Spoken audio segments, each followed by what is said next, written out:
Hello everyone, आज है 27 फरवरी और आज के इस वीडियो में हम डिस्कस करेंगे 27 फरवरी से बनने वाले करंट अफेयर के सभी इंपॉर्टेंट क्वेश्चंस। प्रीवियस क्लास में हमने देखा था Indian super league winners shield का खिताब मोहन बागान जॉइंट्स ने जीता। रिसेंटली ब्रिटिश साम्राज्य का जो नाइट कमांडर है, इससे सुनील भारती मित्तल सम्मानित किए गए। अभी हाल ही में सर्वश्रेष्ठ सुरक्षा पुरस्कार गोल्डन ट्रॉफी जीतने वाला पहला भारतीय एयरपोर्ट बना गोवा का मोपा एयरपोर्ट।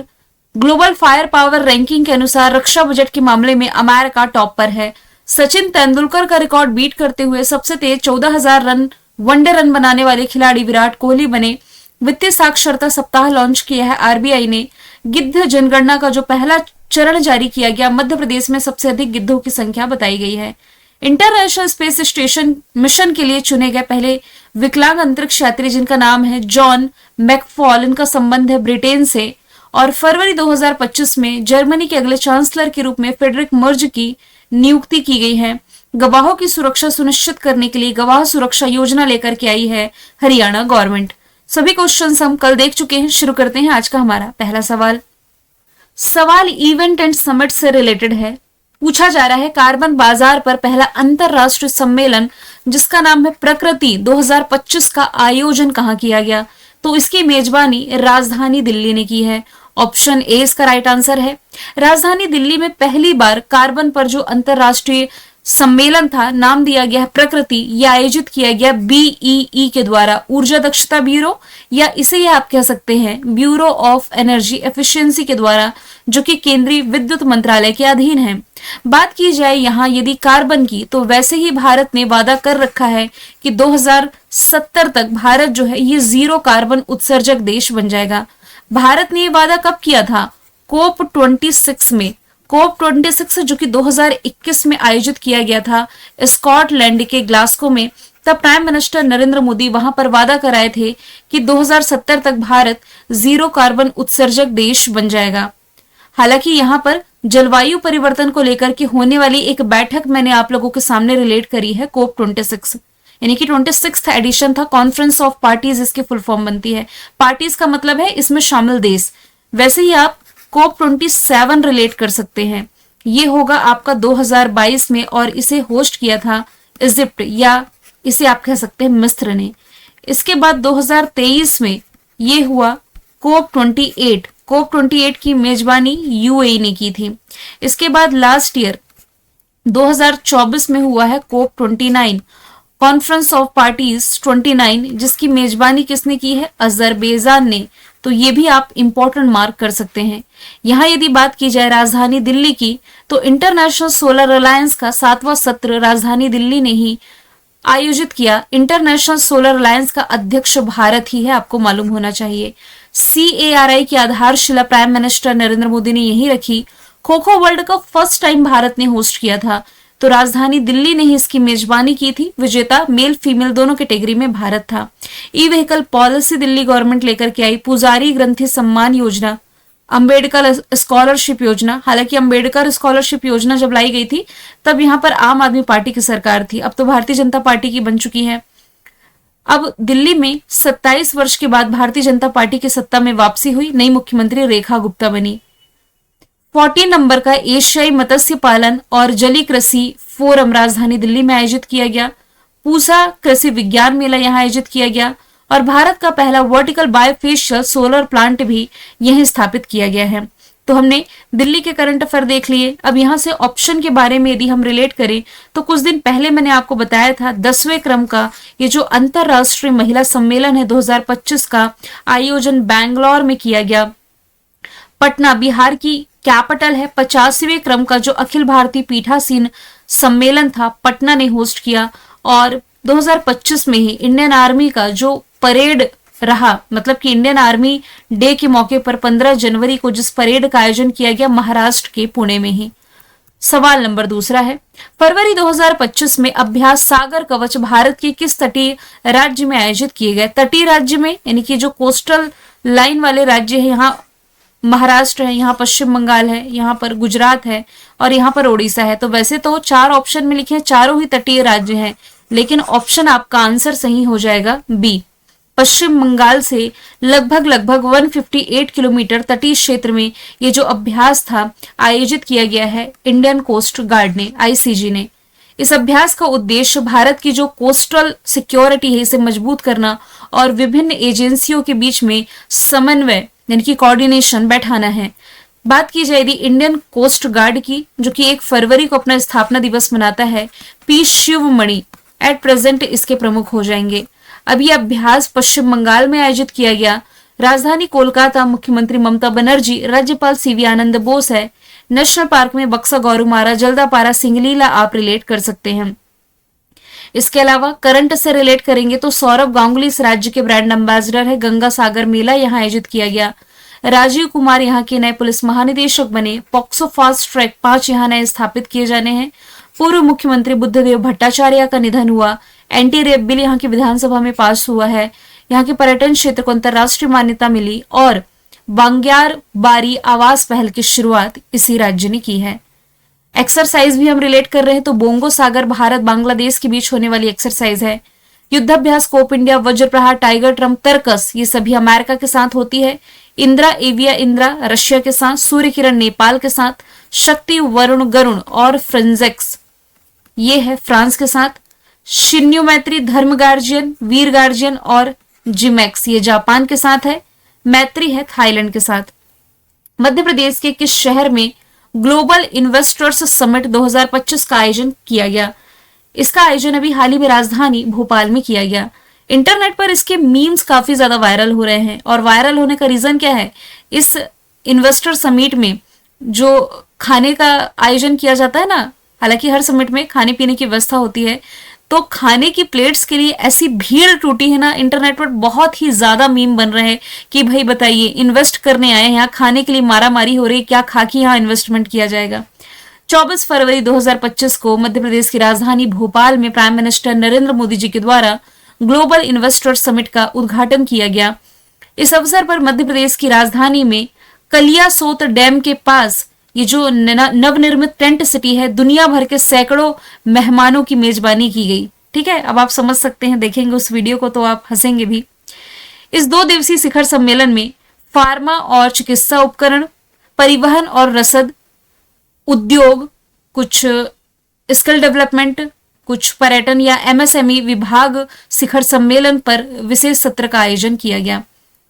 शिखर सम्मेलन के दौरान 3 प्रमुख औद्योगिक प्रदर्शनियां आयोजित की गई हैं। ऑटो शो का आयोजन, टेक्सटाइल और फैशन एक्सपो और इसके अलावा एक जिला एक उत्पाद गांव को यहाँ पर जोर दिया गया है। यहाँ यदि बात की जाए भोपाल की, इसे मध्य प्रदेश का सिटी ऑफ लेक कहा जाता है और यहीं पर है कमलापति रेलवे स्टेशन, जिसे पहले हबीबगंज रेलवे स्टेशन कहा जाता था। देश का पहला ये वर्ल्ड क्लास रेलवे स्टेशन है। ऑप्शन में देखिए सभी शहर मैंने मध्य प्रदेश के ऐड कर रखे हैं। ग्वालियर ये सिटी ऑफ म्यूजिक चुना गया था यूनेस्को के द्वारा। इंदौर जो है ये देश की क्लीनेस्ट सिटी है और देश का पहला बेगर फ्री सिटी, यानी कि भीख मांगना यहाँ मतलब कि भीख नहीं दिया जा सकता, ऐसा पहला बेगर फ्री शहर बना है।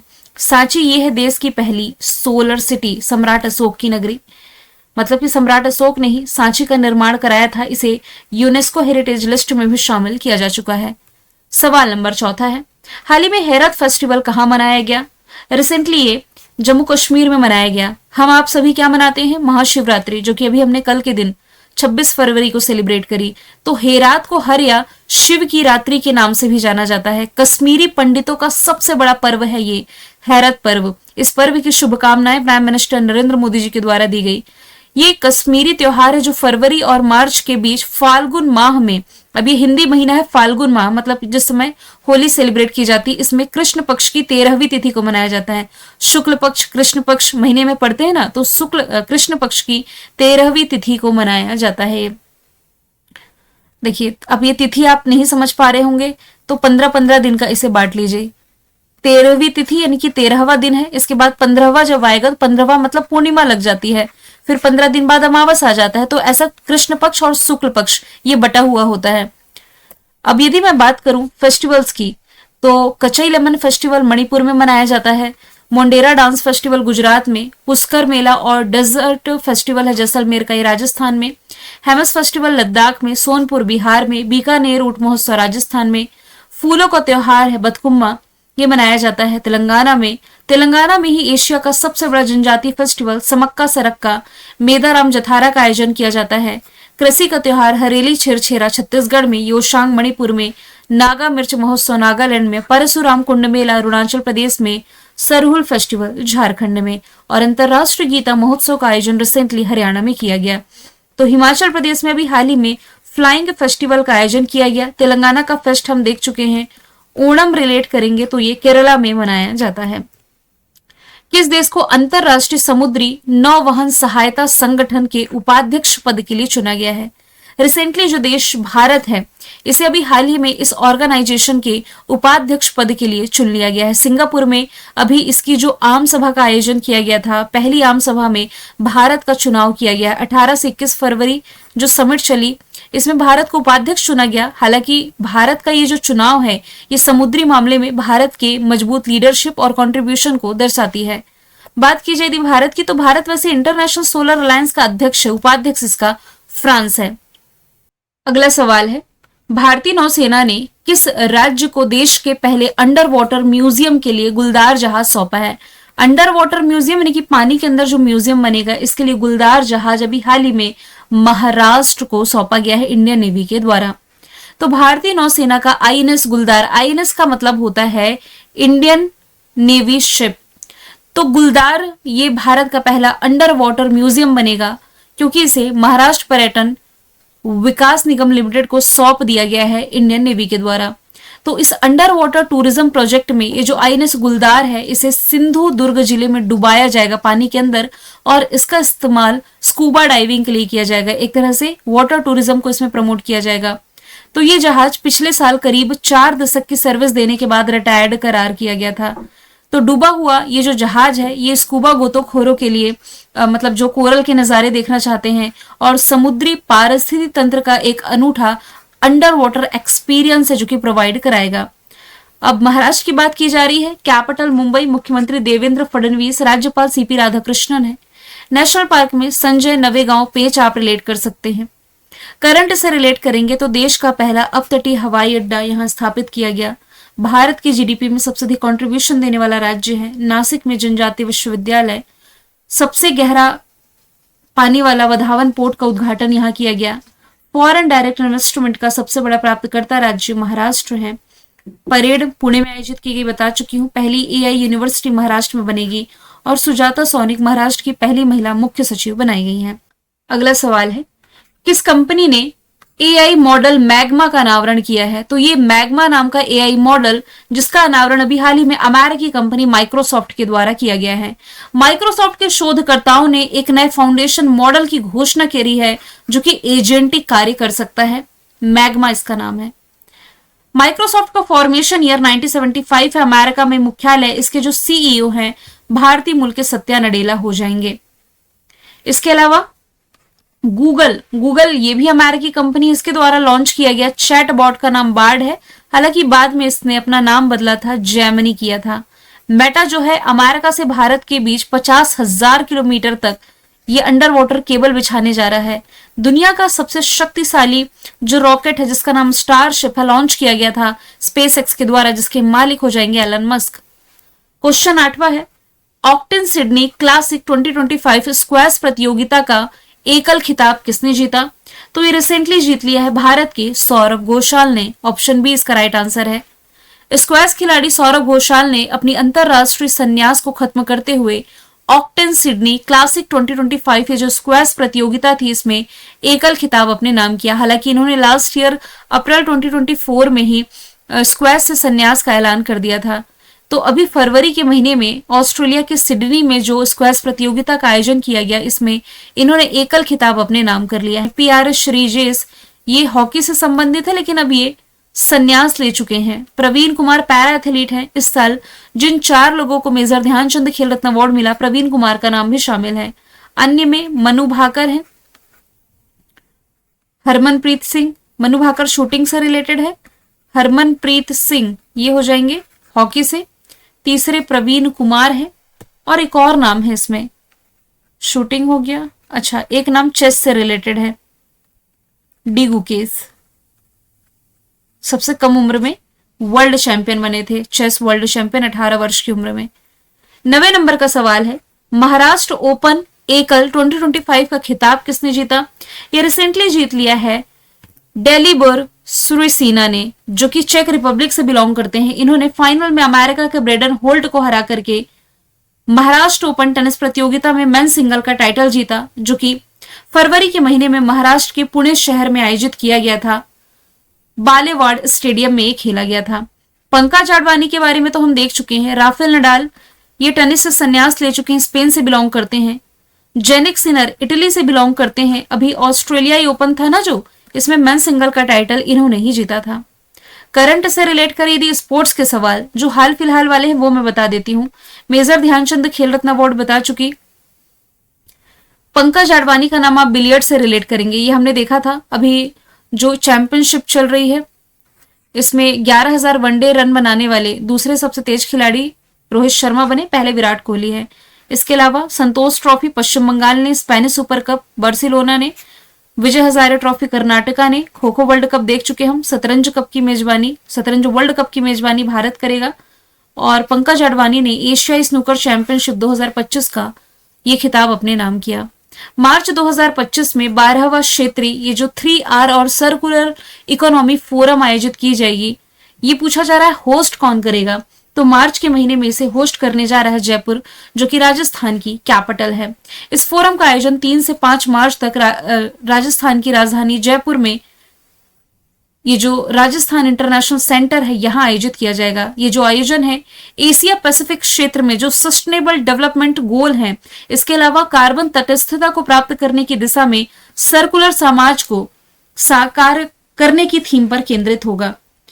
तो एशिया पैसिफिक क्षेत्र में जो सस्टेनेबल डेवलपमेंट करना है, इसके जो टारगेट्स हैं, इसके अलावा कार्बन तटस्थता जो जीरो कार्बन उत्सर्जन का लक्ष्य अभी मैंने भारत से रिलेट करके बताया था, इन सभी अहम मुद्दों पर इस पर डिस्कशन होना है जयपुर में। जयपुर में इस साल का आईफा अवार्ड भी होगा, याद रखें। बैंगलोर में क्वेश्चन 1 में ही हम देख चुके हैं क्या आयोजित किया गया। पटना पुणे ये ऑलरेडी हम देख चुके हैं। पुणे में ना सीरम इंस्टीट्यूट ऑफ इंडिया है। पटना से रिलेट करेंगे तो बापू टावर का उद्घाटन किया गया और देश की पहली डिजिटल जनसंख्या घड़ी स्थापित की गई है बैंगलोर में। पटना में बापू टावर, पुणे में सीरम इंस्टीट्यूट ऑफ इंडिया। ठीक है, मैंने कल आपसे पूछा था 38वां सूरजकुंड अंतर्राष्ट्रीय शिल्प मेला जो कि आयोजित किया गया हरियाणा फरीदाबाद में। आज का सवाल है जलवायु जोखिम सूचकांक 2025 में भारत को कौन से स्थान पर रखा गया है? आंसर इसका जो भी आप कमेंट बॉक्स में बताइएगा। फिर हम मिलेंगे नेक्स्ट वीडियो में। Thank you so much.